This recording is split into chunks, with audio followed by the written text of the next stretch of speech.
Hello, this is Matt Hesser with Dimensional Nomad Games, and today I'm doing the Hour of Devastation Full Set review. We're going to look at every card in the Hour of Devastation set. We're going to look at it in regards to how it applies to EDH, and whether it's a good card, what kind of decks we can put it into. So lots of things we're going to do with each of the cards. Now, the majority of the cards in the set are probably just going to be filler stuff, things for limited drafting potential. Those we'll probably just gloss over. But anything that I think can go into a deck, specifically an EDH deck, we'll go ahead and give that a little bit of turn. I'll talk about what commanders they can possibly go in, um, more specifically the kind of decks that I run, but just in general deck strategies that I've seen. So let's go ahead and jump right into the set. We're going to start with the white cards. I'm on the Wizards website just looking at their Hour of Devastation article. It's got all the card images on it. So the first one we're looking at is the Act of Heroism. For one and a white, you get an instant that says untap target creature. It gets +2/+2 until end of turn and can block an additional creature this time. I feel that this is more of a limited card. I don't see it having a place in EDH unless you're all about stacking the instants. I can't think of any decks off the top of my head that this is going to go into. So let's go ahead and move on to the next card. So we have the Adorned Pouncer. For one and a white, you get a creature cat, 1/1 with double strike, and it has the Eternalize mechanic. So this is a new mechanic for Hour of Devastation. It's similar to Embalm from Amonkhet, except that when it comes back, it's a 4/4 black zombie cat um, instead of a 1/1. And we're going to be talking about Eternalize with a lot of other cards. As far as I can see, Eternalize makes them all 4/4 black zombies, and then whatever the normal creature type is. Now, with the Adorned Pouncer, it's a 1/1 double strike for 2, which is pretty decent. Um, it's also got cat. I can definitely see this in a cat tribal. I know we've got green white cat tribal coming out in the Commander 2017. There aren't really any good cat tribals other than Kemba and a couple of other related decks. I could possibly see it having a place in Kemba. I mean, a 1/1 double strike for 2 is pretty decent, especially if you're doing Kemba and throwing a bunch of equipment on it. But then it turns into a 4/4 later. And normally with a white or green white, you're not going to be dragging it out of your um, graveyard anyway. So having a second use for it late game, making a 4/4 double strike is pretty decent. All right, so moving on, Angel of Condemnation. For 2 white white, you get a creature angel, 3/3, flying vigilance. And has two abilities. The first ability is for 2 and a white, tap, exile another target creature, return that card to the battlefield under its owner's control at the beginning of the next end step. And then for 2 and a white and tap, exert Angel of Condemnation, exile another target creature until Angel of Condemnation leaves the battlefield. Now, exert, similar to the mechanic from Amonkhet, it just means the card does not untap like normal during its controller's untap step. Normally, exert was when the creature attacks, but with Hour of Devastation, you can now exert to do other effects, usually when tapping them. Now, Age of Condemnation, I can definitely see in Flicker decks, you things like Rune or Angel decks definitely have a place. If you're doing a lot of ETBs or worried about spot removal, it can remove your other creatures. Now, it can't save itself, which is the only downside to it, but it's still a really good ability. Plus, if you have a built in untap ability somewhere in your deck, the exert mechanic isn't going to affect it at all. So, being able to just remove threats over and over uh, is pretty decent. Plus, it's a 3/3 flying vigilance, so that's a pretty decent body for 4 mana. So I can definitely see this having a lot of places in a lot of different deck styles. All right, so Angel of the God Pharaoh, 4 white white. You get a 4/4 creature angel with flying and cycling 2. Now, cycling is a discard mechanic. You pay the cycling cost, discard the card, and then draw a card. It's an instant ability. You can do it at any time. I can see this as a limited, maybe Angel Reanimator, or if you have a cycling strategy, more than likely it's not going to see play in a lot of EDH decks. All right. Aven of Enduring Hope for 4 and a white. You get a 3/3 creature bird cleric with flying, and when Aven of Enduring Hope enters the battlefield, you gain 3 life. I don't see this being played, not even bird decks. I mean, 3/3 flying for 5, gain 3 life. Not that good for Commander. All right. Crested Sunmare, 3 white white for a 5/5 creature horse that says other horses you control have indestructible. At the beginning of each end step, if you gained life this turn, create a 5/5 white horse creature token. So it creates creature tokens, then makes them indestructible. I can definitely see this having a home in some of the life gain decks that are already in existence. The uh, Campbell, Campbell, the black white life gain guy who exiles, he definitely have a place there since they're usually gaining life on every turn. So every turn you're getting a 5/5 creature that is indestructible. This horse definitely does some work. I'm hoping that we'll get more horses. I can't think of any horses off the top of my head, but it's got to start somewhere. So this is where we start. Horse tribal, let's make it a thing. All right, so Dauntless Aven, 2 and a white for a 2/1 creature bird warrior with flying, and whenever Dauntless Aven attacks, untap target creature you control. Definitely has some use, especially if you're using some of your exert cards, because you can exert the other cards when it attacks. The Dauntless Aven's attack trigger will then untap that creature. Very useful. I can definitely see it being used in either bird tribal or maybe warrior tribal, something like Zergo. Um, Other than certain niches, though, I don't think it's going to have a lot of impact on EDH. All right, so Desert's Hold for 2 and a white, you get an enchantment aura, enchant creature. When Desert's Hold enters the battlefield, if you control a desert or there's a desert card in your graveyard, you gain 3 life. And then a enchanted creature can't attack or block, and its activated abilities can't be activated. So it's basically just a prison term or rest that has an added ability of gain 3 life if you have or have a desert either in play or in graveyard. Definitely can see play even without the desert mechanic. It's the same thing as a rest, which I know sees plays. Um, it's nice to stop activated abilities, such as that angel we described earlier, or a mana dork. I can definitely see this hitting play in aura-based decks, um, enchantress styles, things like that. All right, so Disposal Mummy. For 2 and a white, you get a 2/3 creature zombie jackal. When Disposal Mummy enters the battlefield, exile target card from an opponent's graveyard. If you're going tribal zombie, like black white, or hopefully we'll get an Esper zombie commander at some point. Maybe this has a point if your meta has to deal with a lot of graveyard shenanigans, but there are better ways to exile things out of graveyards than this guy. I don't think it'll be too big of an impact, but it definitely could have its own niche. All right, so Jeru, I don't know if I pronounced that correctly. Jeru with eyes open. For 3 white white, you get a 4/3 legendary creature, human warrior.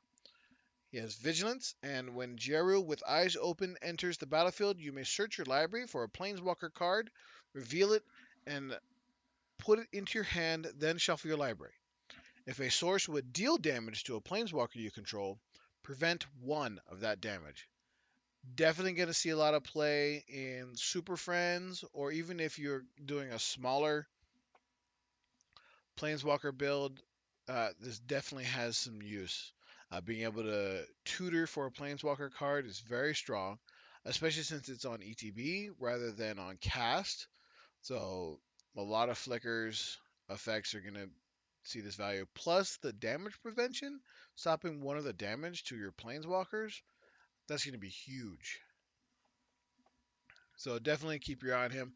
I don't know how viable he is in a commander since he's mono white, and that just gives you Gideons, a few Johnnies, and some Elspeths. But even then, that's pretty decent, especially if you're doing it as a sub flicker theme to get more planeswalkers out of him. All right, so Jarrow's Renunciation. So this guy's Renunciation. For one and a white, you get an instant that says tap up to 2 target creatures, and it has cycling for 1 white. Again, unless you're doing a cycling subtheme, I don't see this having much influence in EDH.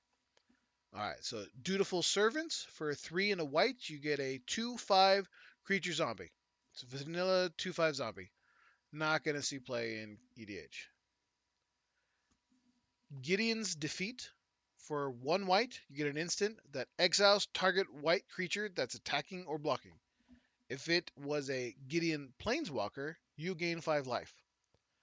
There is a cycle in the set for so and so's defeat for each of the Gatewatch commander planeswalkers.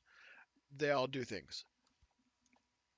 Exiling a white creature when you're playing white, not bad. It is conditional in that it has to be attacking or blocking, but if there are a lot of attacking or blocking Gideons, it'd be pretty nice. Even just removal of a white creature, 8.5 tails makes anything white, so that's pretty good. So mostly it's just keep an eye on your meta, how many white decks are being played out there if you need to be removing creatures. It doesn't say mono white, so it gets rid of a lot of those nasty attacking creatures. All right, so God Pharaoh's Faithful. For 1 white, you get a 0/4 creature human wizard that says whenever you cast a blue, black, or red spell, you gain a life. Basically, a follower of Nicobolas who doesn't have to be in his colors, but if you cast a spell from his colors, you gain a life. I don't see it being played in EDH. I really can't think of a single deck. All the life gain decks maybe play black, maybe blue. I mean, black, blue, white if you're doing things like Oloro, but Oloro has a lot better things it can grab rather than this. Unless you're doing an Oloro life gain build, even then, I think there's a lot better ways to do that. All right, so Hour of Revelation. There is an Hour of for each of the 5 colors. This is our white one. So Hour of Revelation says for 3 white, white, white, so 3 and 3 white, you get a sorcery. Hour of Revelation costs 3 less to cast if there are 10 or more non-land permanents on the battlefield. Destroy all non-land permanents. This definitely will see play in Commander. It's a board wipe, it's a global board wipe, it's especially in a 4-player pod, super easy to get out for 3 white. Now, yes, it is 3 white, which is more than, Wrath of God, which is only 2 and 2 white, but if there are 10 or more permanents, which is not hard with Commander, it only costs you 3 white. And it destroys all non-land permanents, so it kills planeswalkers, artifacts, enchantments, all the things, especially those nasty creatures.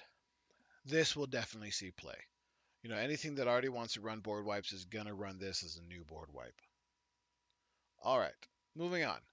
Mummy Paramount. For 1 and a white, you get a 2/2 creature zombie that says whenever another zombie enters the battlefield under your control, Mummy Paramount gets +1/+1 until end of turn. If you're playing some kind of mass zombie tribal, I could see this, but otherwise, I don't see this having a place. I mean, it only gets +1/+1 until end of turn. It's not a permanent buff, um, and you're better off getting something that has a better ETB effect. All right, so Oketra's Avenger. For 1 and a white, you get a 3/1 creature human warrior. You may exert Oketra's Avenger as it attacks. When you do, prevent all combat damage that would be dealt to it this turn. Outside of human or warrior tribal, I don't see it. It can only attack every other turn to stop damage to itself. It's a 3/1, super easy to kill. Not going to see any play. Oketra's Last Mercy. I believe there's a cycle for each of the Amonkhet gods having some effect. I don't remember we'll find out as we keep going. So Catcher's Last Mercy for 1 white, so 1 and 2 white, you get a sorcery. Your life total becomes equal to your starting life total. Lands you control don't untap during your next untap step. It resets your life total. I mean, if you're, you know, doing self harm effects, or you're just worried about getting life, I mean, it'll reset your life, but I don't see it being that big of a deal. Outside of a few niche decks, life gain decks maybe, but otherwise I don't see it having that big of an impact. All right, Overwhelming Splendor for 6 white, you get an enchantment or a curse that says enchant player, creatures enchanted player controls lose all abilities and have base power and toughness 1/1. Enchanted player can't activate abilities that aren't mana abilities or loyalty abilities. Now, that affects planeswalkers. No, it doesn't affect planeswalkers because you can still do loyalty effects. But it does affect um, artifacts. So unless it's a planeswalker or a mana rock or well, not a mana dork because those are all 1/1s with no abilities. This, if it wasn't 8, I think would see a lot more play because it's a targeted humility. I mean, I might see it in something like a enchantment build anyway because they're all about enchantments. Or if they're using the enchantment curse that lets them go get other curses because then it just puts them into play. Because I think that one's just 2 and a black. So for 2 and a black, you get a curse that says during your upkeep, go get another curse and put it on that player. So I can see it in decks like that. Other than a niche deck, I mean, it is a targeted humility, which is pretty nice. So I think it'll be meta dependent. I don't think it'll see a lot of play because it's such a high effect that it only hits one player. But I think it'd be fun. I might add it to something like I think I'm gonna build a curse deck, go 5 color, go all in, build a 5 color enchantress, and see what happens. All right, so Sandblast for 2 and a white, you get an instant that says Sandblast deals 5 damage to target attacking or blocking creature. We prefer straight up removal rather than just dealing damage to creatures, so not going to see play in EDH. Saving Grace for 1 and a white, you get an enchantment aura with Flash. Enchant creature you control. When Saving Grace enters the battlefield, all damage that would be dealt this turn to you and permanents you control is dealt to enchanted creature instead. Enchanted creature gets +0/+3. It can have its uses. Um, I don't see it being used a lot. There's a lot better enchantments out there. Uh, but it might be funny to see what happens with it. All right, so Solemnity for 2 and a white, you get an enchantment that says players can't get counters. Counters can't be put on artifacts, creatures, enchantments, or lands. This enchantment is going to see a ton of play. It stops a lot of decks. It stops Super Friends. It stops a lot of artifact shenanigans. It stops Infect. It also is an enabler. So some players can play it on themselves and do things that have negative problems with um, counters. Something like cumulative upkeep, or where they have to worry about their counters being put on things. Um, this is gonna see a lot of play, especially with how popular Atraxa is right now with her proliferate. Voral, it stops experience counters. It stops a lot of things. Now, I know there's been talk about this card being banned because of how many decks it interrupts, but it's not really that big of a deal. It's an enchantment. It's only white, so it won't go in every deck. It's easy to kill. Enchantments are super easy to kill, and especially if you know it's coming, if you're playing something like Atraxa or Infect, Infect is usually black, maybe black green. Keep an eye on it. You know, uh, Run more enchantment removal. Like a Hapatra would be annoyed with this card. Run more enchantment removal. So just be aware of your meta. If someone starts playing this every game, bring the hate. Kill the enchantment. All right, so moving on, we have a Solitary Camel. For 2 and a white, you get a 3/2 creature camel. Solitary Camel has lifelink as long as you control a desert or there's a desert card in your graveyard. Super limited card, not going to see play in EDH. Steadfast Sentinel. For 3 and a white, you get a 2/3 human cleric with vigilance and Eternalize for 4 and 2 white. A very vanilla creature. I don't see it having any effect in EDH. Steward of Solidarity. For 1 and a white, you get a 2/2 human warrior with tap, exert Steward of Solidarity, create a 1/1 white warrior creature token with vigilance. Uh, Again, this is going to be either in human or warrior tribal or in a token build, but it's kind of like a subpar given a lot of the other effects out there because it's tap and exert, so you can only use it every other turn unless you have a built-in untap mechanic. And if you have a built-in untap mechanic, you'd probably want to tap it for something that gives you either bigger tokens or more tokens and all the time. So it could see play in decks that don't have a better option, but more than likely it'll get switched out fairly quickly.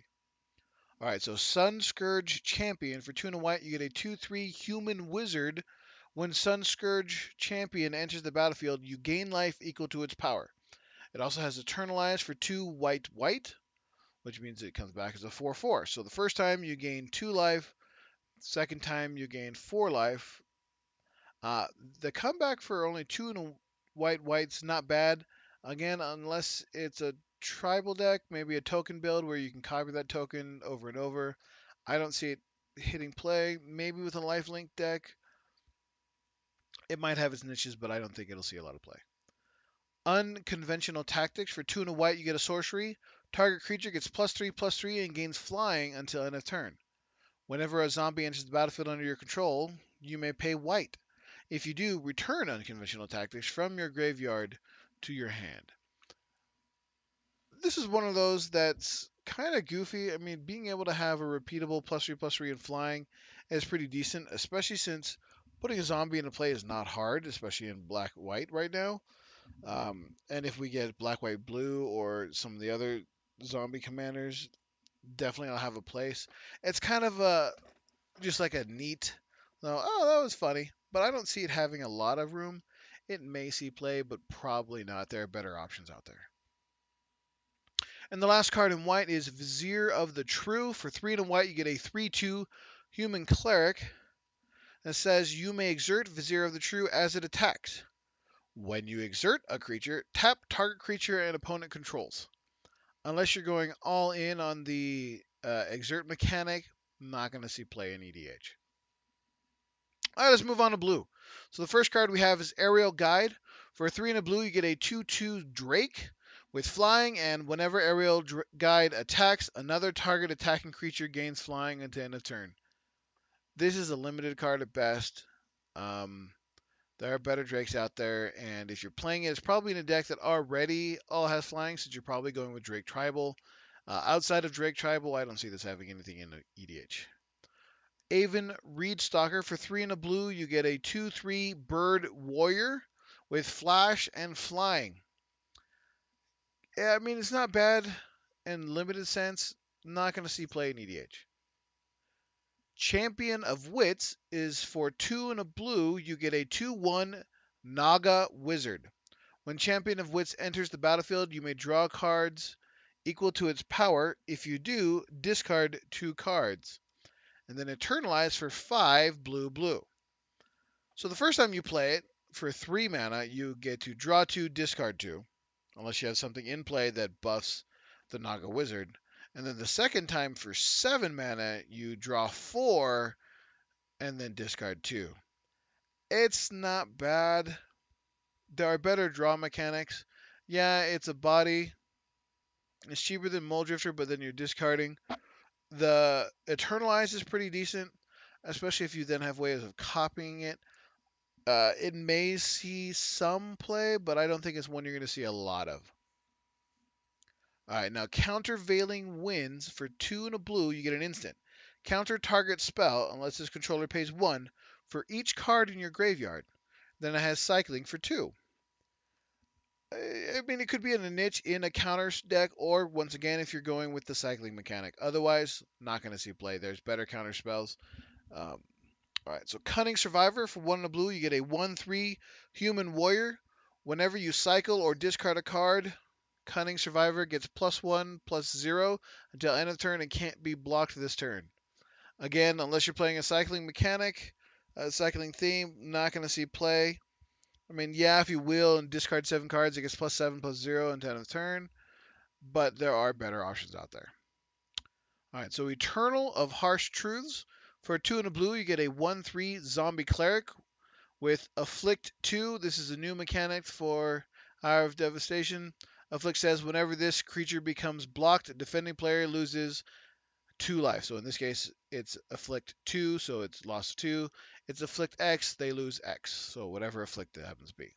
There are more cards in the set with Afflict, and we won't read the ability because you know what that ability is now. All right, now, whenever Eternal of Harsh Truths attacks and isn't blocked, draw a card. So they can block and lose 2 life, or they can not block, they take at least 1 damage, and then let you draw. There are better draw mechanics, unless you're going in with the Esper zombies or black blue zombies. I don't see it being that big of a deal. But then again, if you're playing black blue zombies, you're probably having some buffs, so it could become like a 3/4, 5/4, 5/6, something like that, and they have to block it. They lose a chump, and they still lose 2 life anyway. Or they let something through, and then you're drawing cards. So in a zombie deck playing blue, I think this has a place. I don't think it'll be normal draw decks because it's a combat mechanic, and with most draw decks, you'd want to be able to draw right away. All right. Fraying Sanity. For 2 and a blue, you get an enchantment or a curse. Enchant player. At the beginning of each end step, enchanted player puts the top X cards of his or her library into his or her graveyard, where X is the number of cards put into that graveyard from anywhere this turn. This card is fun. What's nice is it doesn't care how the cards got into the graveyard. Whether a creature died and was put into the graveyard, or they were milled, or a discard, they cast a spell, doesn't matter. If a card went to their graveyard, they're putting another card in their graveyard at the end of the turn. So with Traumatized, it's almost an instant win, unless they've got an Eldrazi or some other method of recycling their graveyard. So definitely we'll see play in mill strategies. Outside of mill, I don't know if it has a home. Uh, Maybe like self mill, this can work, but again, it's going to be a mill strategy. Definitely we'll see play in those types of decks. Outside of those types of decks, I don't know how viable it is. All right, so Hour of Eternity. So this is the blue hour. It's XX blue blue blue. So double X and 3 blue sorcery. Exile X target creatures from your graveyard. For each card exiled this way, create a token that's a copy of that card, except it's a 4/4 black zombie. So basically, you're eternalizing any card in your graveyard for double X and 3 blue. Other than Zombie Tribal or some other niche decks, maybe a token build, because the tokens are permanent, so you can make copies of those tokens with populate effects. Uh, I don't know how many decks are going to really be able to take advantage of this, other than, maybe like a clone deck or a blue deck that's worried about reanimation, or a combination worried about, getting more copies on that's not the original copy.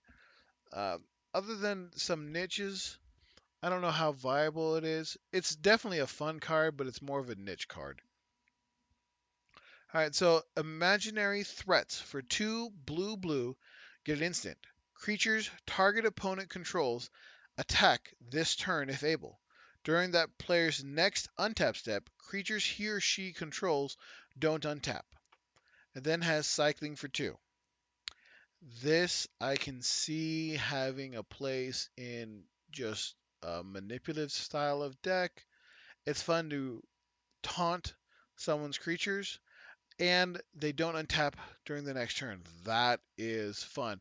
What you can also do is if they were going to swing anyway, you wait till the end of their turn or the turn before yours or before theirs, and then play this because it's an instant for 4 that then stops all other creatures from untapping. So it doesn't even matter that those weren't if those creatures attacked or not. Just their creatures don't untap.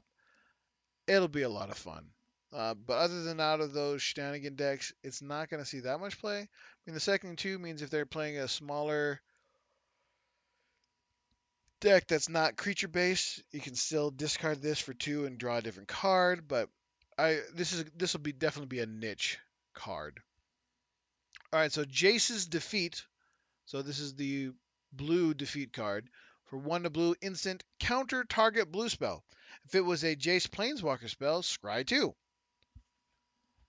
It's a counter that counters blue spells. And if you counter a Jace, scry 2. Again, this card is going to depend on your meta. You know, if you're playing blue, you're probably playing better counter spells. Unless you know that your playgroup plays a lot of Jaces. This is not going to be the counter spell you're going to run in your deck.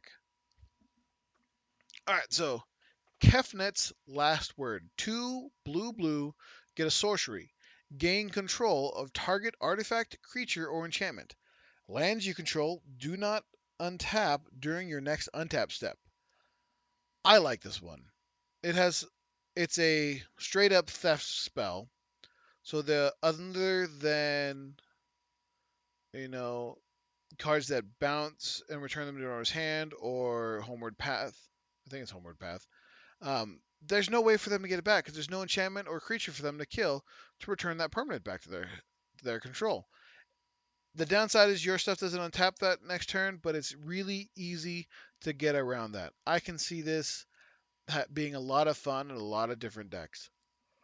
It's definitely going into my Sakashima the Imposter deck, and it's another control ability and one. Yeah, I don't untap, but for the most part, I'm playing all of your stuff anyway, so I don't care. All right, Nimble Obstructionist. For 2 and a blue, you get a 3/1 bird wizard with flash, flying, cycling 2 and a blue, and when you cycle Nimble Obstructionist, counter target activated or triggered ability you don't control. This is going to be a niche one depending on the meta of the group you're playing with. It's a 3/1 flying bird with flash, which is decent, especially since it's only 3 mana, but there are better options for creatures of that size and mana cost. It's the cycling effect that lets you pay 3 in a blue or 2 in a blue, discard this, draw a card, and then counter an activated triggered ability that's not yours. Like I said, it's going to be niche. It's going to be dependent on your play group, but it'd be fun, especially if you're running that counter or cycling strategy as I mentioned earlier.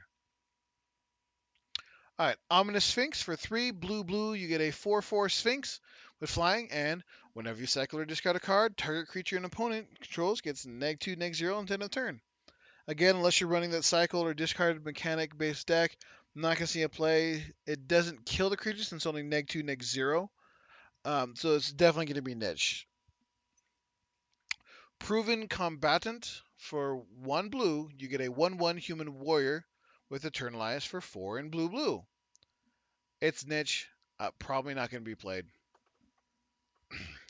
Riddle Form. For 1 and 1 blue, you get an enchantment that says whenever you cast a non creature spell, you may have Riddle Form become a 3/3 Sphinx creature with flying in addition to its other types until end of turn. Then for 2 and a blue, you can scry 1. I don't see this unless you're playing an enchantment deck. I mean, scrying for 1, it costs 3 to scry 1. And there's better ways for 3 I can draw. So, yeah, definitely, I don't see this seeing a lot of play. All right.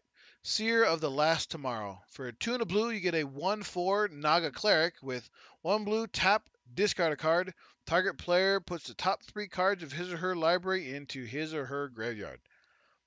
Maybe for self mill, but there are better mill mechanics because it costs you a card. Basically, turns every card into target player mills 3 for 1 blue. I don't like it. I think there's better options for mill out there. Unless you're doing self mill, because then it's 4 cards going to your graveyard because you're pitching and then you're milling 3. But outside of self mill, I don't see it having. And that's like the worst Naga art I've ever seen. Now, this next card is really decent Naga art. So, Sinuous Striker. For 2 and a blue, you get a 2/2 Naga Warrior.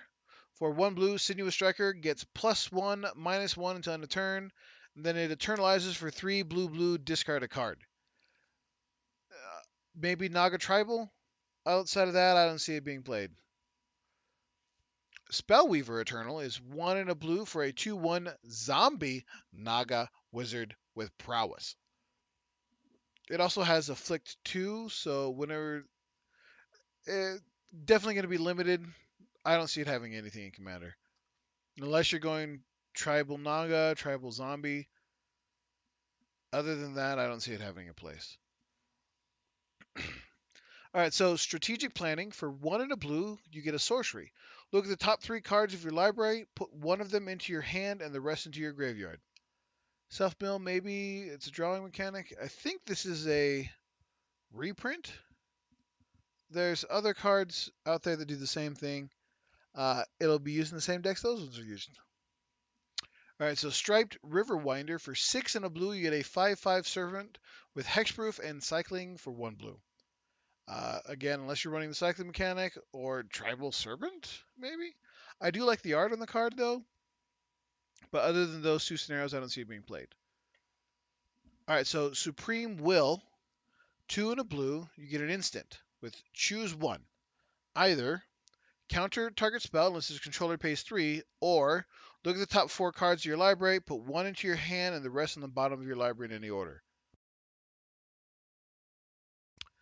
Now, this could have a niche. It's 3 to counter unless they pay 3. So counter decks, you could definitely do it. And then being able to pick one of the top 4 cards of your deck to put in your hands pretty decent at instant speed. You'll see it in the spellcaster decks. I don't know outside of that how viable it is. There's better draw options and there's better counter options, but I think this is a meta dependent counter spell. If it's one that you can, pitch instead of countering so you can get a different card in the hand, maybe get the right kind of counter spell. You never know. All right. Now, Swarm Intelligence. For 6 and a blue, you get enchantment. Whenever you cast an instant or sorcery spell, you may copy that spell. You may choose new targets for the copy. Now, I already talked about this card in my preview for Hour of Devastation, but I really like this card. It'll go in the same decks that wanted to play Mirari, Burn decks, uh, Land Fetch, card draw. Yeah, it costs 7 for an enchantment, but there are so many things that it enables. Um, I know I have a bunch of decks that this is going to go into. I'm excited for it, and I really want to see what other people do. Uh, I would love to see this in a burn deck.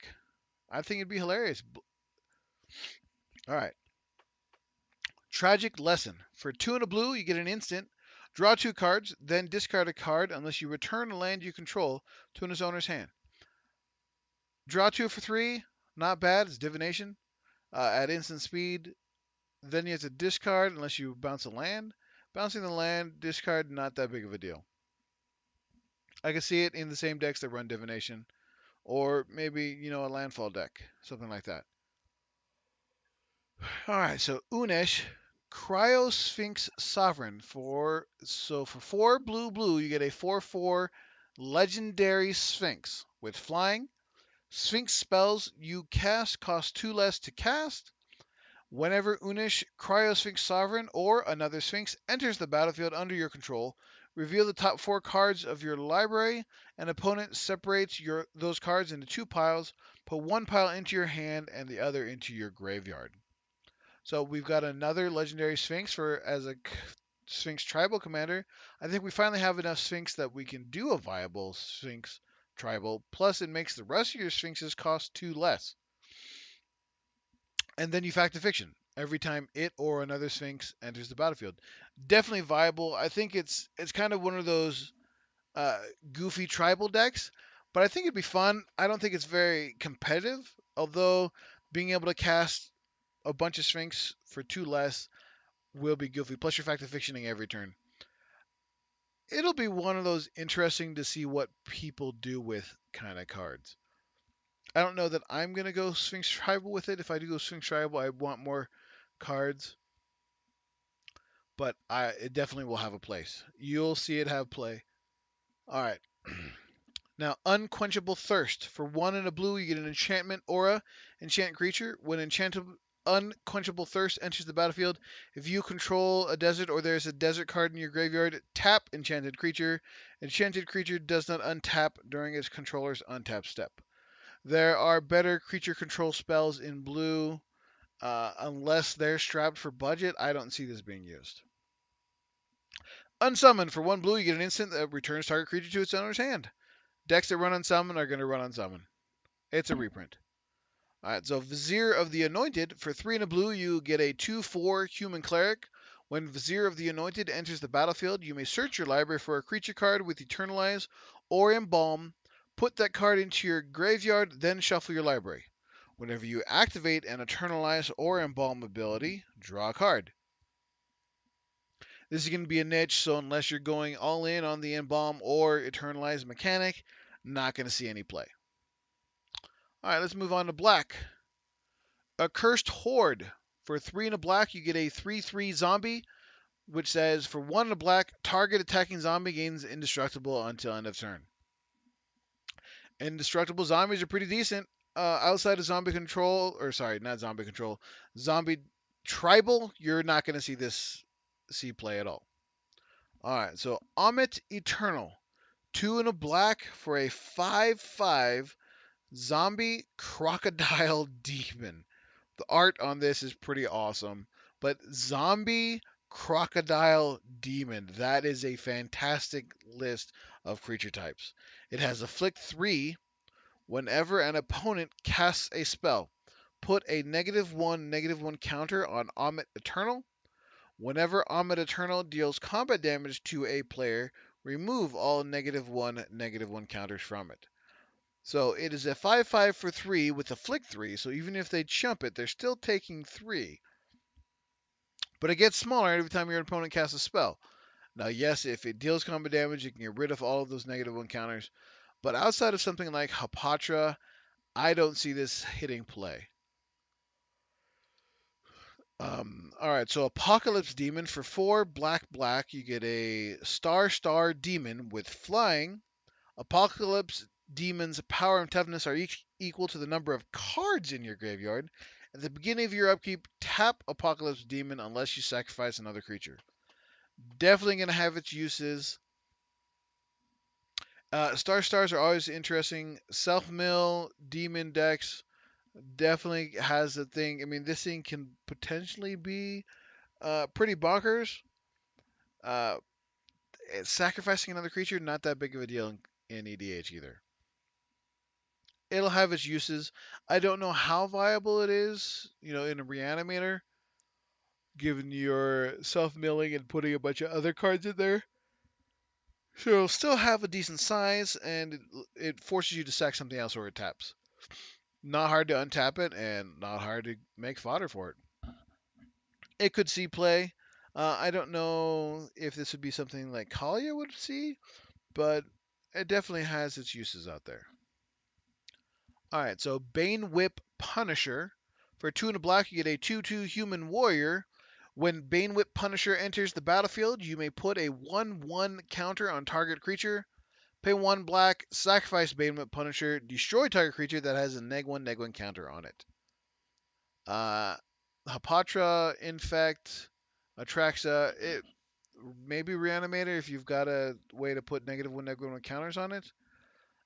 Basically, for 4 and a black, you or so 2 black, you can instantly kill something since it's not a tap ability to destroy the creature with Negwin counters on it. Maybe Reanimator, maybe Hopatra.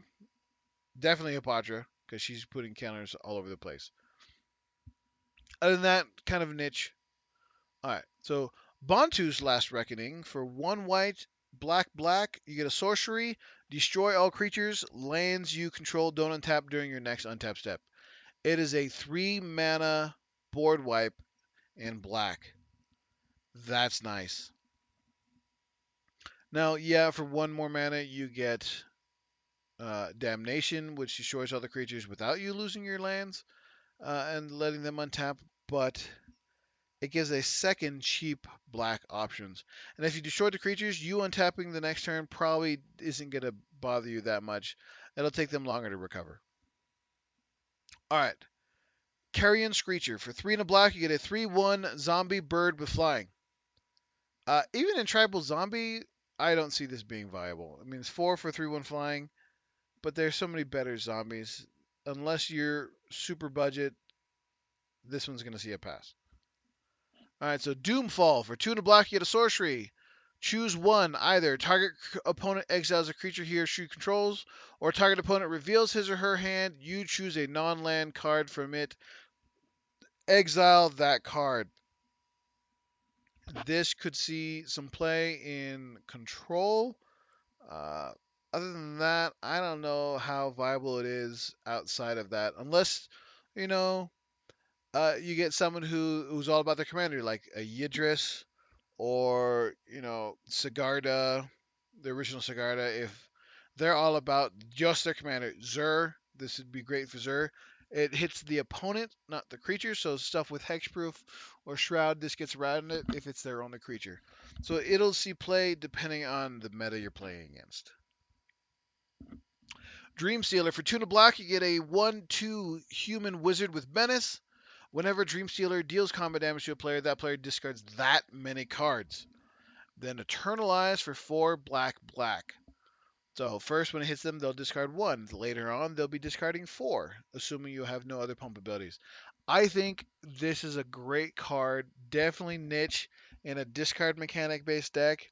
It's not hard to give it unblockable with Rogue's Passage. Throwing something like Trepanation Blade, gonna wreck through some people with this card. Definitely gonna have some play in the right niche. Grizzly Survivor. For 2 and a black, you get a 2/3 Minotaur Warrior.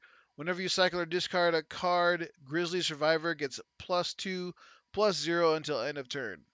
Again, unless you're going with the cycle or discard theme, maybe with a Minotaur sub theme, because it's a 2/3 for 3, which is not bad for Minotaurs. But unless you've got a way to cycle or discard cards, maybe in the older Neheb from Amonkhet. Otherwise, I think it's just going to be niche. All right, so our black hour is Hour of Glory. For 3 and a black, you get an instant. Exile target creature. If that creature was a god, its controller reveals his or her hand and exiles all creatures from it with the same name as that creature. Now, the exile all with the same name doesn't do us any good in EDH, but a instant speed exile and then hand knowledge is not bad. Um, the exile turning the creature into gold, whose name I cannot remember off the top of my head right now, is strictly better, but hand knowledge in the right decks is very useful. So I think this is one of those removals cards that are going to be meta dependent, but still definitely a viable removal option because it is exile. Kills gods, kills a lot of the self bounce, kills Eldrazi. Always fun to kill Eldrazi. All right, so Kenra Eternal. For 1 and a black, you get a 2/2 zombie jackal warrior with deflict 1. Unless you're going heavy zombie and have nothing better, not going to see play in EDH. Lethal Sting. For 2 and a black, you get a sorcery. As an additional cost to cast Lethal Sting, put a Neg1 counter on a creature you control. Destroy target creature. There are better creature removal spells out there. This is going to be niche. Something like Harpatra will like it. But unless you're worried about Negwin counters, don't run this. There's better options. All right, so our black defeat is Liliana's defeat. For 1 black, you get a sorcery. Destroy target black creature or black planeswalker. If that permanent was a Liliana planeswalker, her controller loses 3 life. This will see play. Black usually it has a hard time killing black. Black has no direct kill for planeswalkers. There are a ton of planeswalkers that this hits. It even kills Nekobolas. Kills Liliana. Kills Soren Markov. This will see play. Alright. Lurching Rot Beast. 3 and a black. You get a 4/2 zombie beast with cycle black. Unless you're doing zombie when no better options or the cycling effect, not going to see play in EDH.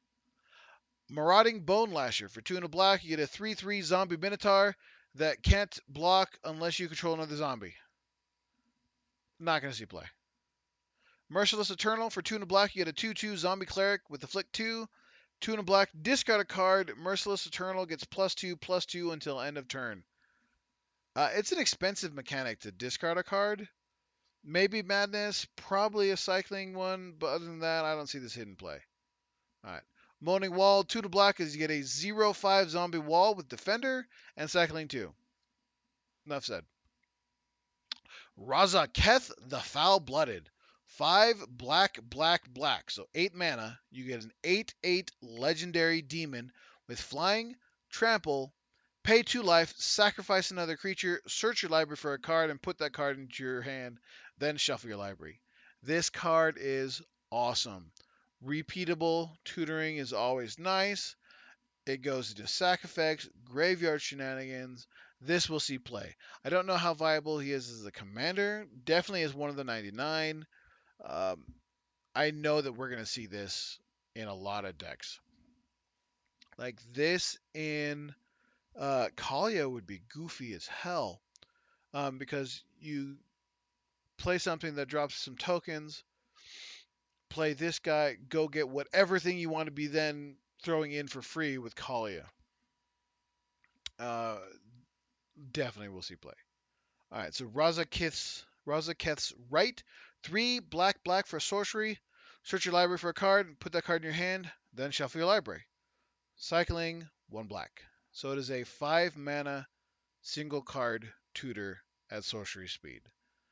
There are better tutoring option, even Diabolic Tutor is only 4, so 2 and 2 black. But I mean, yeah, it's got cycling, so late game if you don't need a tutor. I think this is just going to be one of those budget options. Someone can't get a Diabolic or Demonic Tutor, they go with something like this. Alright, Ruin Rat. 1 and a black for a 1/1 rat with Death Touch, and when it dies, exile target card from an opponent's graveyard. Unless your meta is heavily graveyard shenanigans, not going to see play. Scrounger of Souls. 4 and a black for a 3/4 horror with lifelink.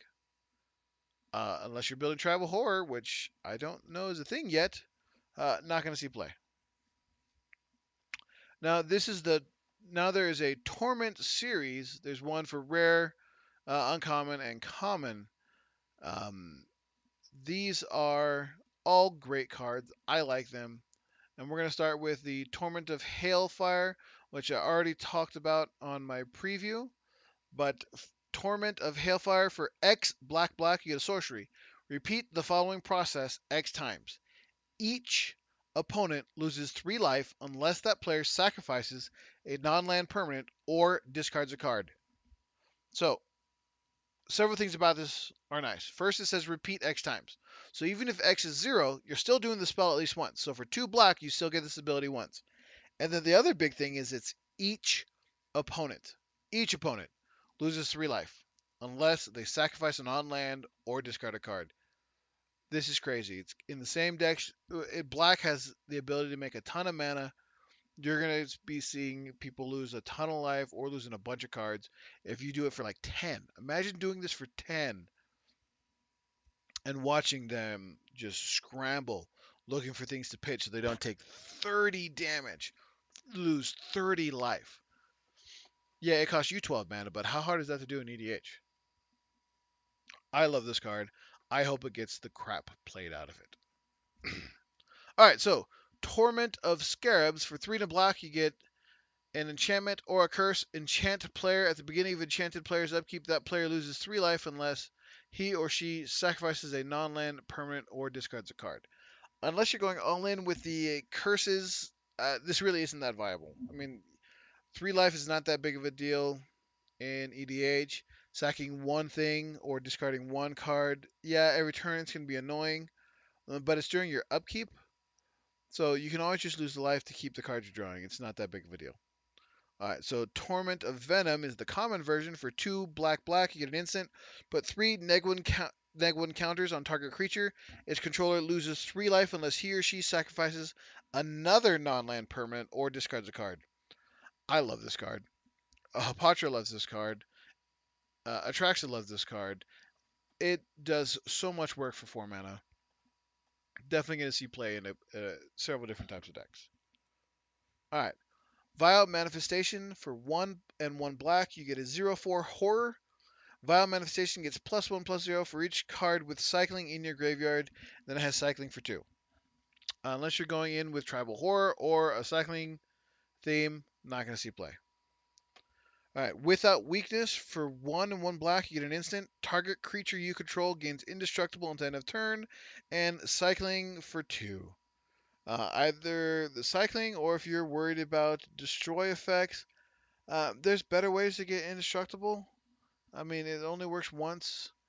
Yeah, maybe it'll depend on your meta, but I don't see it seeing that much play. All right, now Wretched Camel. For 1 and a black, you get a 2/1 Zombie Camel. When Wretched Camel dies, if you control a desert or there's a desert card in your graveyard, target player discards a card. Unless you're going in with the desert theme, not going to see play. Even the Zombie Tribal, they're probably not running deserts. Not going to see play. All right, let's move on to red. Abrade. For 1 and a red, you get an instant. Choose 1. Abrade deals 3 damage to target creature or destroy target artifact.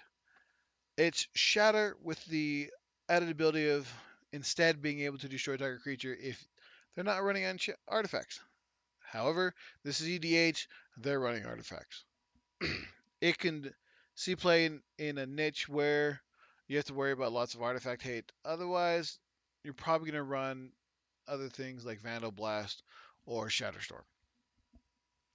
All right, Blur of Blades. For 1 and a red, you get an instant. Put a neg 1 counter on target creature. Blur of Blades deals 2 damage to that creature's controller. Unless you need to put neg 1 counters in red, not going to see play. Maybe the older Neheb, but even then I don't see this having a fit. All right, Burning Fist Minotaur. For 1 and a red, you get a 2/1 Minotaur Wizard with first strike. And 1 and a red, discard a card. Burning Fist Minotaur gets +2/+0 until end of turn. It's a cheaper version of that black card we saw earlier. It was 2 and a black to discard and get +2/+0. I think the other one got +2/+2, which makes it better. But other than Minotaur Tribal, I don't see it having a niche. Even in Minotaur Tribal, there's better options. All right, now the red defeat card is Chandra's Defeat. For 1 red, you get an instant. Chandra's Defeat deals 5 damage to target red creature or red planeswalker. If that permanent is a Chandra planeswalker, you may discard a card, and if you do, draw a card. I'm a little underwhelmed. The other ones destroy or counter. Flat out get rid of the card. This one does not.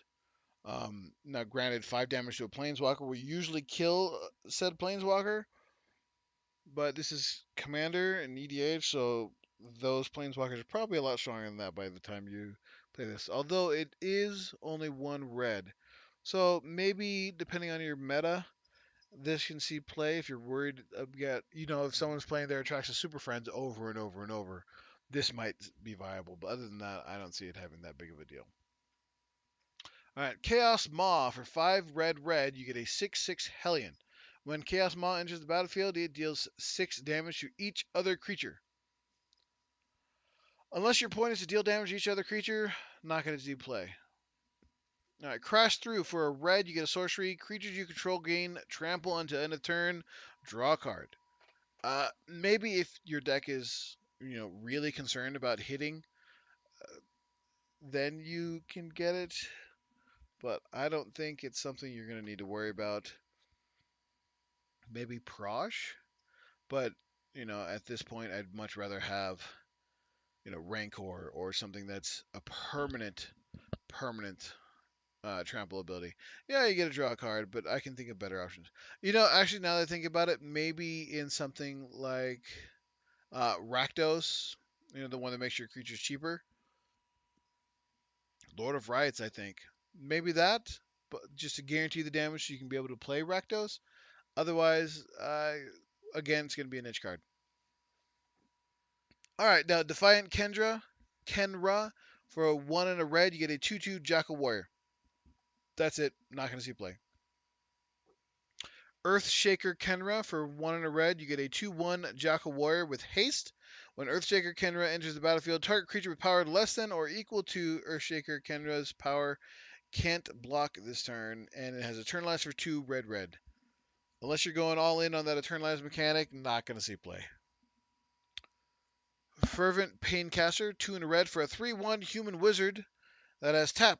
It deals 1 damage to target player, or exert it to deal 1 damage to target creature.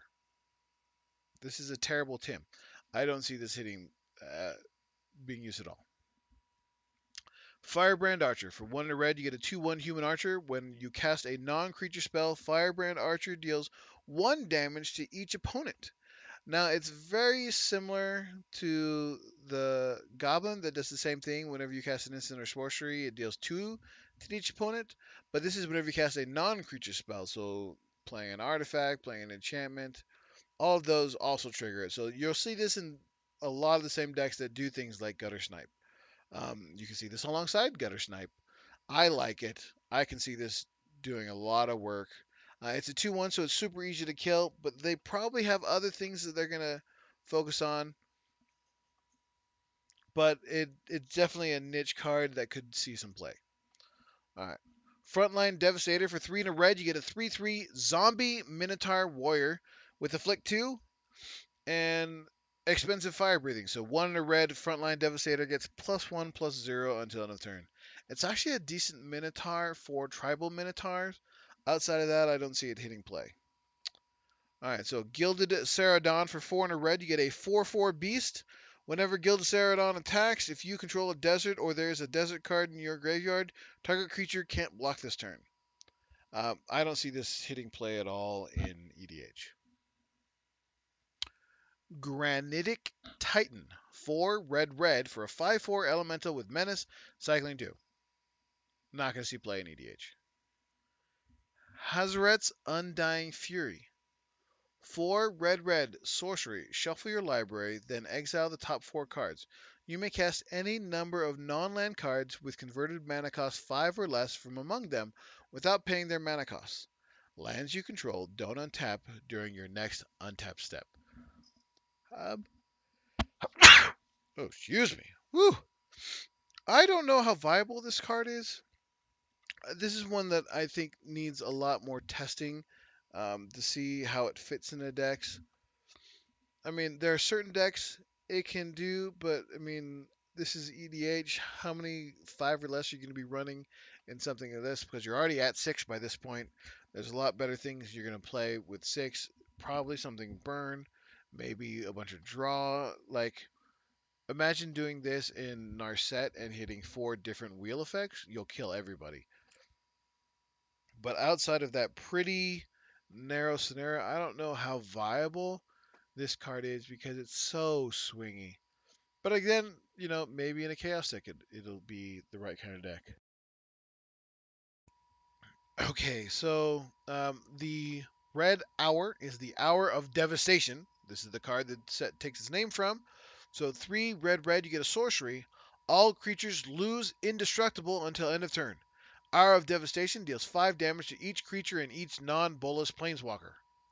So obviously Nicobolus doesn't want to hurt himself, but this is bonkers. I love that it has all the creatures lose indestructible until end of turn. And then 5 damage will generally kill off most creatures and planeswalkers. I love it. It's going to go into my Nicol Bolas deck. My Nicol Bolas deck is a non-creature deck I built for an achievement at one of my old LGSs. I love it. It's definitely going to see play. I love the lose indestructibility until end of turn part. This will see play. It'll be fun. All right, Imminent Doom for 2 and a red. You get an enchantment. Imminent Doom enters the battlefield with a Doom counter on it. Whenever you cast a spell with converted mana cost equal to the number of Doom counters on Imminent Doom deals that much damage to target creature or player. Then put a Doom counter on Imminent Doom. I don't like this card. You'll deal 1 damage, then 2, then 3, then 4, then 5.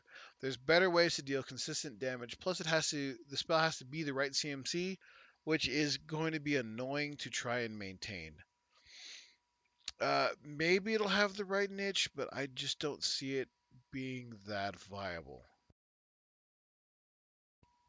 All right, Inferno Jet, 5 in a red, sorcery. Inferno Jet deals 6 damage to target opponent, cycling for 2.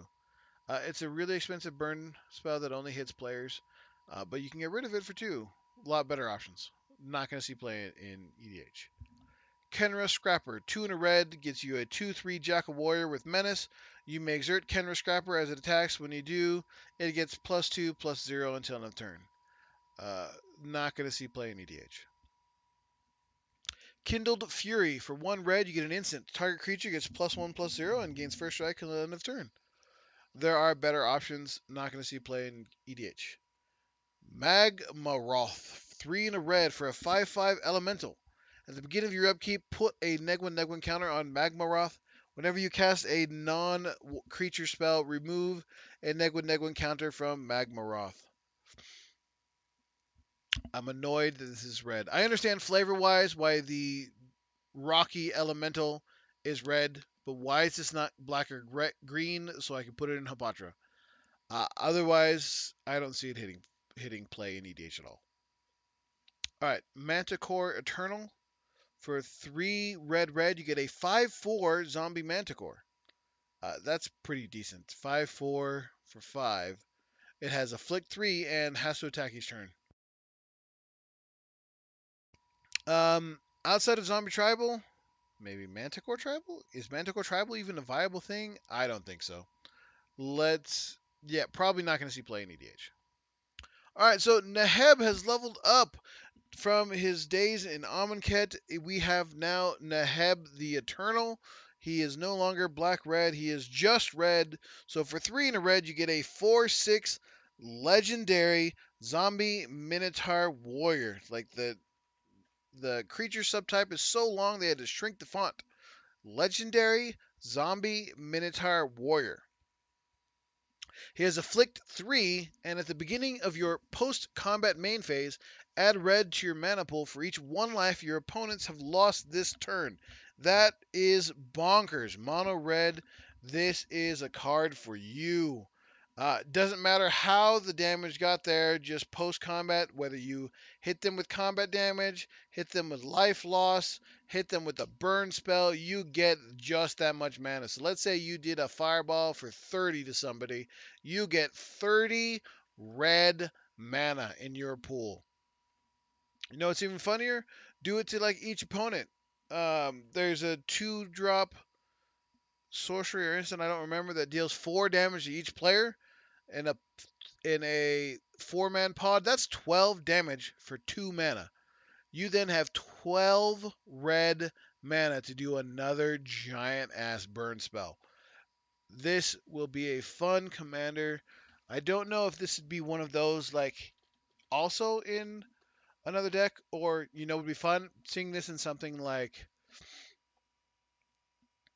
brain freeze. What the hell is his name? Niv Mizzet. This would be a hilarious addition to Niv Mizzet. Let's say you're teaming someone for like 5, and then you get 5 extra mana to play with. That's bonkers. All right, moving on. Open Fire. 2 in a red for an instant. Open Fire deals 3 damage to target creature or player. 3 to deal 3. Better options to burn. Lightning Bolt, for instance. Puncturing Blow, 2 red, sorcery. Puncturing Blow deals 5 damage to target creature.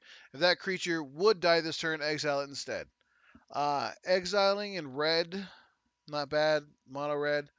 Other than that, if you're really worried about exiling things, there's better ways to do it. All right, so Sand Strangler. For 3 in a red, you get a 3/3 beast. When Sand Strangler enters the battlefield, if you control a desert or there's a desert in your graveyard, you may have Sand Strangler deal 3 to target creature. Not going to see play in EDH. Thorned Moloch. For 2 in a red, you get a 2/2 lizard with prowess, and it has first strike as long as it's attacking. Not going to see play in EDH. Wildfire Eternal. 3 in a red, you get a zombie jackal cleric 1/4 with afflict 4. And whenever it attacks and isn't blocked, you may cast an instant or sorcery from your hand without paying its mana cost. This is going to be very meta dependent. It's an interesting card. There's not quite enough jackals to make it jackal tribal, but it lets you cast things for free, or they'd lose 4 if they block it. Now, again, it's going to be meta dependent because it has no built-in evasion. You'll have to work evasion into your deck. But casting spells for free is always fun. It'll be interesting to see how people play with it. All right, let's go to green.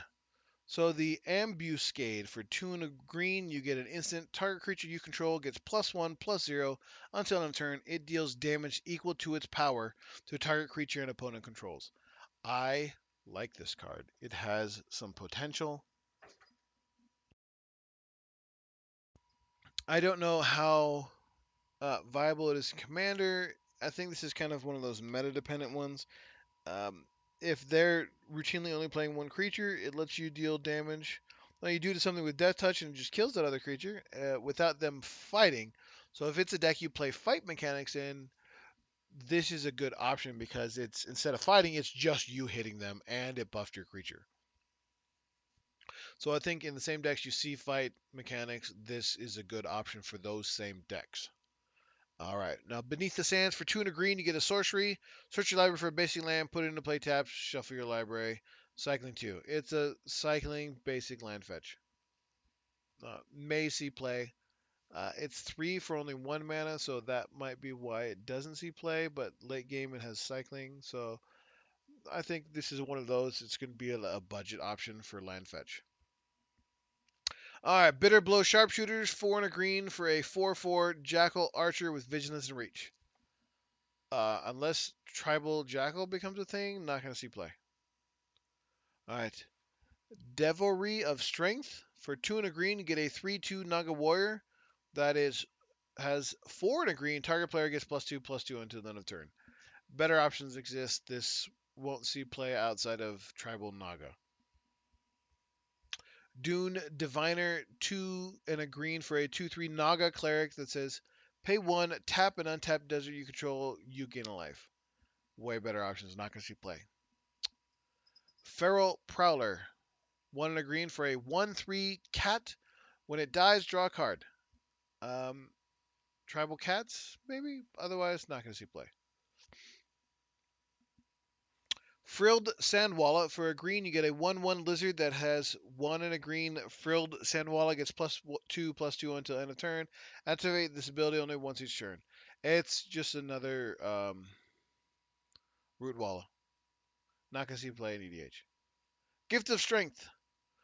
Plus or 1 and a green for an instant that says target creature gains +3/+3 and gains reach until end of turn. There are better pump spells out there. Probably won't see play. Harrier Naga, 2 and a green for a 3/3 Naga warrior with no abilities. Not gonna see play in EDH. Hope Tender, 1 and a green for a 2/2 human druid that says pay 1, tap, untap target land. Pay 1, tap, exert Hope Tender, untap 2 target lands. There are better untap abilities out there, but maybe it's a budget option because of how many cards are going to be printed in Hour of Devastation. But there are better cards that do the same thing. Our green hour is the Hour of Promise. For 4 and a green, You get a sorcery that says search your library for up to 2 land cards and put them onto the battlefield tapped. Then shuffle your library. Then, if you control 3 or more deserts, create 2/2/2 black zombie creature tokens. Get 2 lands, put them onto the battlefield tapped. Now, the tap's not the important part, but the 2 lands, any 2 lands. That means you can get non-basics. You're playing green-black, go get Cabal Coffers and Urborg. You're playing green, go get Gaia's Cradle. If you're worried about what people are up to, go get Maze of Ith and Glacial Chasm. This card is powerful. It's 5 mana to go get any 2 lands out of your decks. The secondary ability of if you can control 3 or more deserts, get 2 black zombies is not as important as the go get 2 lands. This will see play. This will see a lot of play. All right. Life goes on. For 1 green, you get an instant, gain 4 life. Then, if a creature had died this turn, gain 8 life instead. Uh, Straight up gain life spells that only can gain you up to 8 don't get played in EDH. All right. Majestic Miriarch. 4 and a green for a star chimera. Majestic Miriarch's power and toughness are each equal to twice the number of creatures you control.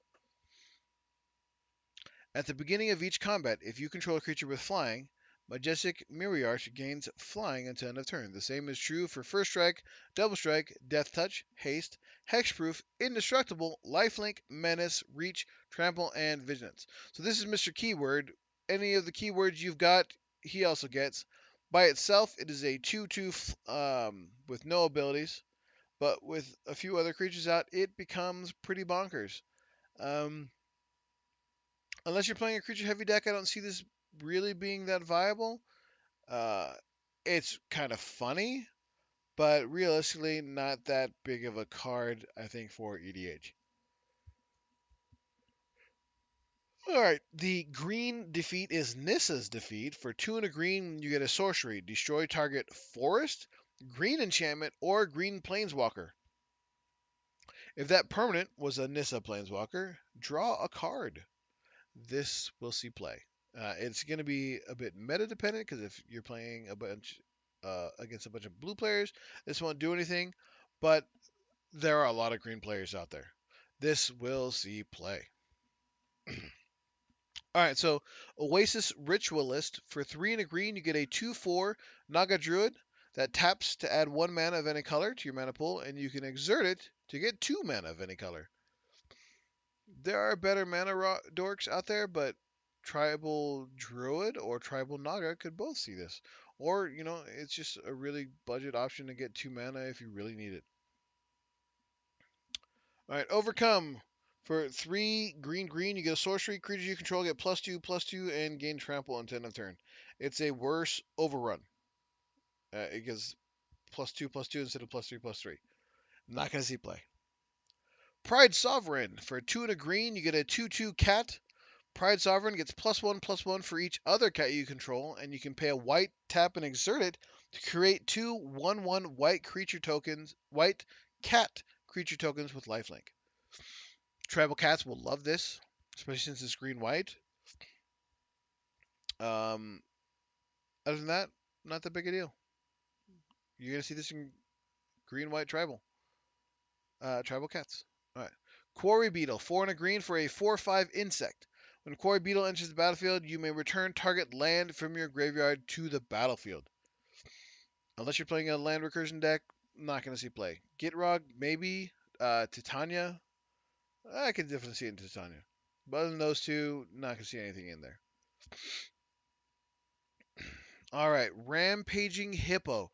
4 green for a 5/6 Hippo with Trample and Cycling 2.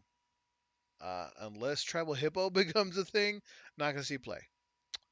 Ramanap Excavator. For 2 and a green, you get a 2/3 Naga Cleric that says you may play land cards from your graveyard. It's basically Crucible of Worlds with legs. Gitrog, Titania, same ones as the other creature I just talked about earlier. Other than that, It's not as good as Crucible. It's easier to kill because it's a 2/3, so Lightning Bolt kills it, and it's a creature. There's way more creature kill spells, and it's green, so it can't go in every deck. It can only go in green. Will it see play? Absolutely, in the right niche decks. All right, Ramanap Hydra. 3 and a green, you get a 3/3 Snake Hydra. Vigilance, Reach, Trample. It's +1/+1 as long as there is a desert in play under your control. And then it gets another +1/+1 if there's a desert in your graveyard. Other than Snake Desert Tribal, not going to see play. Resilient Kenra. And one green for a 2/2 Jackal Wizard. When it enters the battlefield, you may have target creature get +X until end of turn, where X is its power, and then it has Eternalize for green. Unless you're going in with the Eternalize mechanic or Tribal Jackal, not going to see play. Rona's Last Stand. Green for a sorcery. Create a 5/4 green snake creature token. Lands you control don't untap during your next untap step. If you get this early game, or if you're in a token deck where you can make copies of your 5/4 green token, um, this is very niche. You're not going to see it hit a lot of play outside of those specific scenarios. All right, so Rona's Stalwart. 1 and a green for a 2/2 human warrior. You may exert it as it attacks. When you do, it gets +1/+1 until end of turn and can't be blocked by creatures with power 2 or less this turn. This is not going to see play. It's not a bad card, but it's not going to see play in EDH. Sidewinder Naga. For 2 and a green, you get a 3/2 Naga warrior that is +1/+0 and trample if you control or have a dead desert. Not going to see play in EDH unless you're going tribal Naga with deserts. Sifter Worm. 5 green for a 7/7 worm with trample. When it enters the battlefield, scry 3, then reveal the top card of your library. You gain life equal to that card's converted mana cost.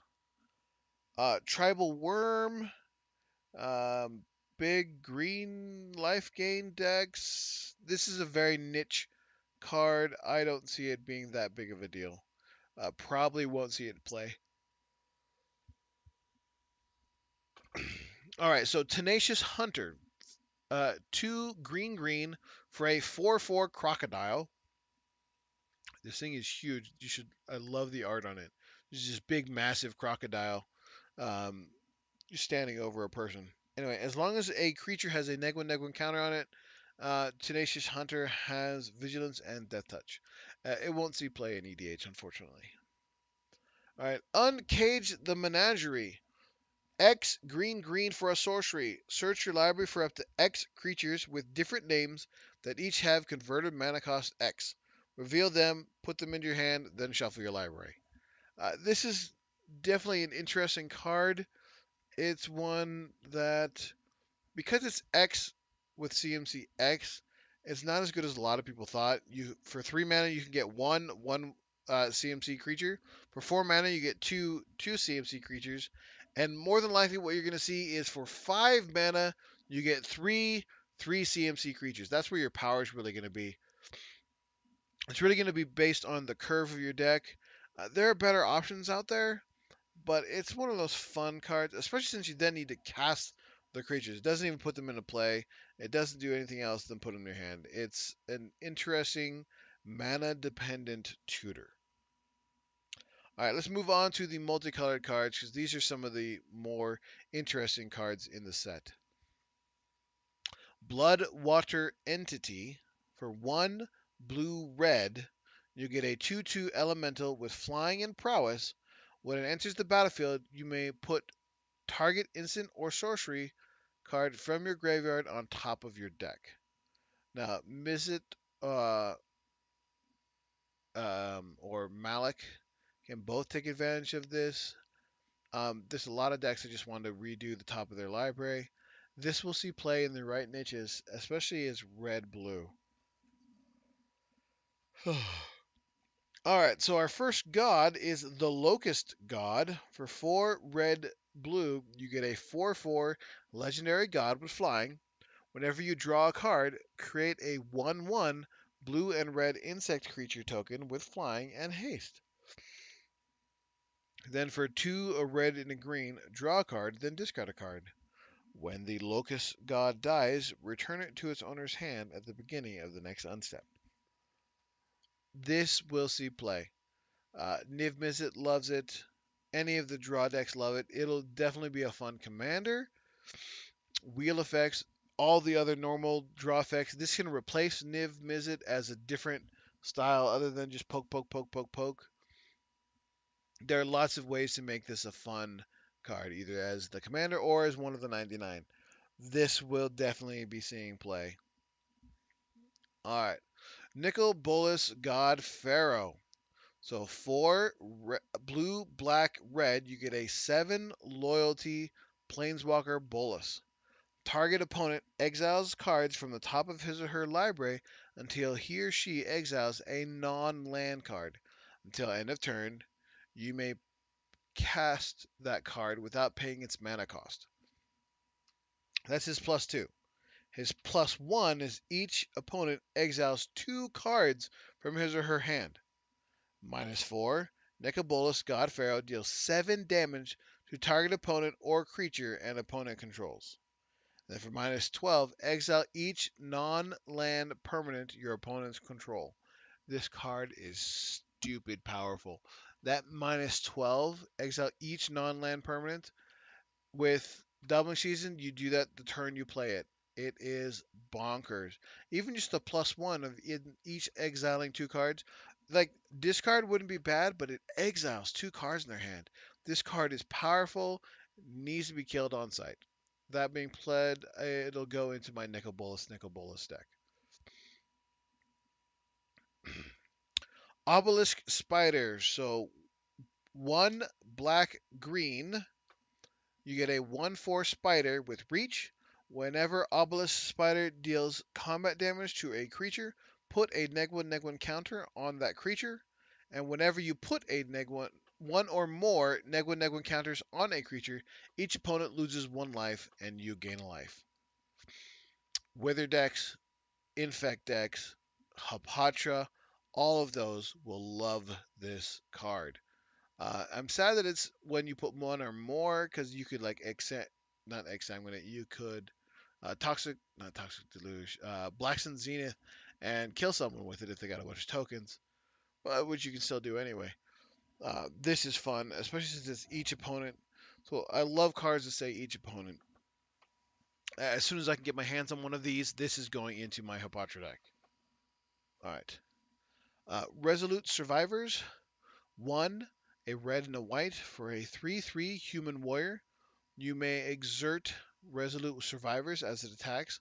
Whenever you exert a creature, Resolute Survivor deals 1 damage to each opponent and you gain 1 life. If you're going with the exert theme, this is viable. Otherwise, won't see play in EDH. Alright, so River Hoopo. For green and blue, you get a 1/3 bird with flying, and pay 3 green and blue. You gain 2 life and draw a card. This is an interesting card. I like it. I like the flavor of the card. I don't know how viable paying 5 to gain 2 and draw a card is, but it's definitely a niche card, and it would be fun to play with. All right. Samu the Tested, 2 red and green for a 4 loyalty Planeswalker Samut, whose +1 is up to 1 target creature gains double strike until end of turn. -2, Samu the Tested deals 2 damage divided as you choose among 1 or 2 target creatures and/or players. -7, search your library for up to 2 creatures and/or planeswalker cards and put them onto the battlefield, then shuffle your library. That -7 is bonkers. Now the +1 is not that big of a deal. Double strike is super easy to get in Commander. But that -7, go get 2 creatures or planeswalkers and put them on the battlefield. Super Friends is going to love this. Mael is going to love this. There are lots of decks that are going to love this. The Scarab God, 3 blue black for a 5/5 legendary god. At the beginning of your upkeep, each opponent loses X life and you scry X where X is the number of zombies you control. Then for 2, a blue and a black, exile target creature card from a graveyard. Create a token that's a copy of it, except it's a 4/4 black zombie. Then when the Scarab God dies, return it to its owner's hand at the beginning of the next end step. This is the new Black Blue Zombie Commander. This card is insane. Just creating a bunch of um, zombies is great. Imagine doing the Army of the Undead, getting you 13 2/2 zombies, and then on your upkeep, each opponent loses 13 and you scry 13. That's assuming you didn't have any other zombies. This will see play. Plus, it eternalizes from any graveyard. If you have any kind of populate or copy effects, this is going to be great. I love this card. This is going to be your new black blue zombie commander. I expect to see a ton of this the next time I go down to my local game store. I currently live in Pocatello, Idaho, so the one I play at is Zeus and Apollos. Check it out. They've got a Facebook. Anyway, back to the cards. The Scorpion God. 3, a black and a red for a 6/5 legendary god. Whenever a creature with a neg 1 counter on it dies, draw a card. 1, a red and a black. Put a neg 1 counter on another target creature. And then whenever this creature dies, return to the beginning to its owner's hand at the beginning of the next end step. It's interesting. Um, I don't know that I would use this rather than a Patra. There are better black and red commanders. I mean, you could definitely build a deck around it, but I don't know how viable that deck would be. Still, it'd be interesting and entertaining to watch somebody play it. All right, now Unraveling Mummy is our last multicolored non side by side card. So Unraveling Mummy for 1, a white and a black, you get a 2/3 zombie that says 1 and a white target attacking zombie gains lifelink until the turn, and 1 and one and a white they gain lifelink, 1 and a black they gain death touch. Black white zombies, Esper zombies, other than zombie tribal, not going to see play.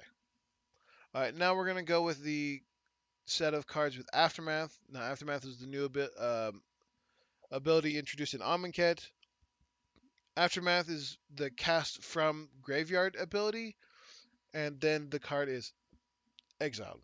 So the first one is Farm to Market. So Farm is 2 and a white for an instant that says destroy target attacking or blocking creature. Then Market is 2 and a blue for a sorcery. Draw 2, then discard 2. Blue white has better options, but it's nice to have both abilities on one card. All right. So Consign to Oblivion for 1 and a blue. Consign is an instant. Return target non-land permanent to its owner's hand. So basically just a boomerang. And Oblivion for 4 and a black. Target opponent discards 2 cards. Oblivion's really expensive. Consign, there's better bounce options. I don't see this seeing play. Claim to Fame. Claim is 1 black for a sorcery. Return target creature with converted mana cost 2 or less from your graveyard to the battlefield. Fame is 1 and a red for a sorcery. Target creature gets +2/+0 and gains haste until end of turn. This is a niche deck. I don't know how viable it is because it only reanimates a 2 or less CMC creature. But I mean, there may be decks out there that play it, but I don't see it that being that big of a deal. Struggle to Survive. Struggle is a 2 and a red for an instant. Struggle deals damage to target creature equal to the number of lands you control. And Survive is 1 and a green for a sorcery. Each player shuffles his or her graveyard into his or her library. Angry Omnath loves this card. Otherwise, I'm not sure what I would run this in. Uh, yeah, I mean, I'm sure there are decks out there that can make use of it. There's not a lot of decks that can make use of it. It's definitely a niche card. All right, now Appeal to Authority. Appeal is a sorcery for 1 green that says, until end of turn, target creature gains trample and gains +X/+X, where X is the number of creatures you control. Authority for 1 and a white, you get a sorcery. Tap up to 2 target creatures your opponents control. Creatures you control gain vigilance at end of turn. Very niche. There are better options for pump, but maybe you know, yeah, no, there's better options. There's better options. All right, so leave the chance. Leave is 1 and a white for an instant. Return any number of target permanents you own to your hand. Chance is 3 and a red for a sorcery. Discard any number of cards, then draw that many cards. There's a couple of things to do this for. You know, red, white, draw. Uh, Instant to put your cards back in your hand after a board wipe, or to avoid a board wipe. But there are better options than there. All right. Reason to believe. 1 blue for sorcery, scry 3. Believe 4 and a green for a sorcery. Look at the top card of your library. You may put it onto the battlefield if it is a creature card. If you don't, put it into your hand. Reason's not bad. Believe is okay, especially if you're already manipulating the top of your deck. Mumber Vig would think this is hilarious because it's 5 to put the top card into play, but I think there's better options than this, especially because Scry 3 for 3 is kind of not bad, but I'd rather draw. All right. Grind to Dust. Grind is 1 and a black for a sorcery. Put a neg 1 counter on each of up to 2 target creatures. Dust, 3 and a black, or 3 and a white for a sorcery. Exile any number of target creatures that have a neg 1 counter on them. I'm sad that it's black white and not black green, but I realize Halpatra would be ridiculous with the dust ability. But I think Atraxa, Wither Atraxa, sorry, Infect Atraxa could do it. Otherwise, this is kind of a niche card. Probably won't see play. All right, Refuse to Cooperate. For 3 and a red, you get an instant. Refuse deals damage to target spell's controller. Equal that spell's converted mana cost. Cooperate, 2 and a blue for an instant. Copy target instant or sorcery spell. You may choose new targets for the copy. This is going to be one of those meta-dependent cards for the first ability, for the reuse, but Cooperate, twin casting another spell is always fun. Red-blue spellcaster decks, again, somebody villainous Wells for like 20.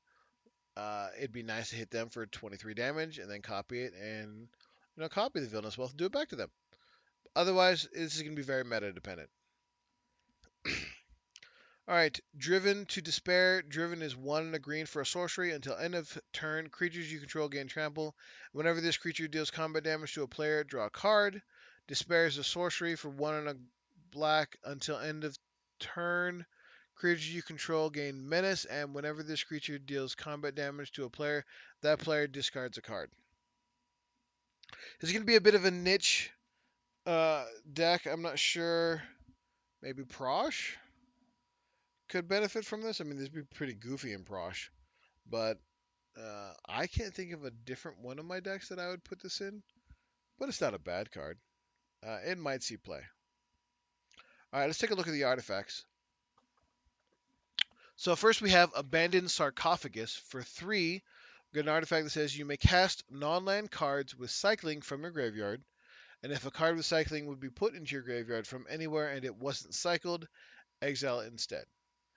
Unless you're going with the cycling theme, this is not going to see play.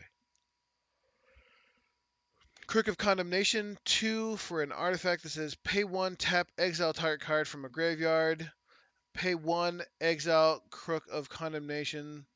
Exile all cards from all graveyards. This is going to be the new Relic Progenitus, which is not quite as good as Relic of Progenitus, but it will definitely see play. Especially, I know how many graveyard shenanigan decks are out there. This will definitely see play in the meta against those decks. All right, Dagger of the Worthy, 2 for an artifact equipment. Equipped creatures +2/+0 and is afflict 1, and equip for 2. Other than equipment decks, I don't see this seeing play. God Pharaoh's Gift, 7 for an artifact. At the beginning of combat on your turn, you may exile a creature card from your graveyard. If you do, create a token that's a copy of that card, except it's a 4/4 black zombie. It gains haste until end of turn. The thing that makes this card so bonkers is that the Token sticks around. Normally, when something turns a token from a graveyard, it's only there until end of turn and then disappears. Because the token sticks around, this card will see play. I love this card, especially because I'm going to put it in decks like pretty much anything that lets me populate or that I have graveyard creatures that and I'm not running black for recursion. This will see play in a lot of different goofy metas. I'm looking forward to seeing what people do with it. All right. Graven Abomination 3 for a 3/1 artifact creature horror. Whenever Graven Abomination attacks, exile target card from defending player's graveyard. Very niche. Tribal horror, otherwise I don't see the seeing play. Hollow One, 5 for a 4/4 artifact creature golem. Hollow One costs 2 less for each card you've cycled or discarded this turn. So if you have cycling for 2, you cycle. Oh, it also has cycling too. So if you discard 3 cards, you paid 6 mana, discarded 3, drew 3, play this for free. Outside of the cycling mechanic deck, that won't see play. Manalith is a reprint. It's a 3 for an artifact that taps for any color. Manalith sees play, so this will see play. Mirage Mirror. For 3, you get an artifact that says pay 2. Mirage Mirror becomes a copy of target artifact, creature, enchantment, or land until end of turn. I love this card. I hope it gets play in a ton of different decks. There are so many fun things that you can do with it. I talked a lot about some of those fun things in my preview on my previous video. Go check that out. But otherwise, this will see play. So many fun things you can copy. And the fact that it turns back at the end of turn, like it'd be fun if it's kept the ability so you could just change it. But this will definitely see play in Commander. All right, so Sunset Pyramid, 2 for an artifact that says Sunset Pyramid enters the battlefield with 3 brick counters on it. Pay 2, tap, remove a brick counter from the pyramid, draw a card. Pay 2, tap, scry 1. It only draws you 3 cards and then scries 1 for 2. There are better cards out there. Better ways to draw, better ways to scry. I don't think this will see play unless someone's got a terrible uh, playset to draw from. Traveler's Amulet is a reprint, 1 an artifact, pay 1, sack it, go search for missing land, put it in your hand. Same decks that play it are going to continue to play it. Wall of Forgotten Pharaohs. For 2, you get a 0/4 artifact creature wall with Defender. Tap Wall of Forgotten Pharaohs, deals 1 damage to target player. Activate this ability only if you control a desert or a dead desert. Unless you're going desert sub-theme, not going to see play. All right, now we move on to the lands. There are a few interesting lands. There are 2 desert cycles. There's one cycling cycle, and then there's one sack cycle. They're interesting. So that makes it just an absolutely bonkers number of different deserts you can play. But again, unless you're going desert tribe sub theme, you're not going to see any of these played in EDH. I'm just going to name them off and what they do. Again, none of those will see play in EDH. All right, so the first non desert land is Crypt of the Eternals. It's a land. When it enters the battlefield, you gain a life, taps for a waste, or pay 1, tap, add blue, black, or red to your mana pool. It's a nickel bolas land, basically. Unless you're running Grixis, you're not going to run this. All right, so going into the first desert cycle, we have Desert of the Fervent. Uh, and each of the 5 colored deserts enter the battlefield tapped, taps for its color, or cycles for 1 in its color. So Desert of the Fervent is red, Desert of the Glorified is black, Desert of the Indomitable is green, Desert of the Mindful is blue, and Desert of the True is white.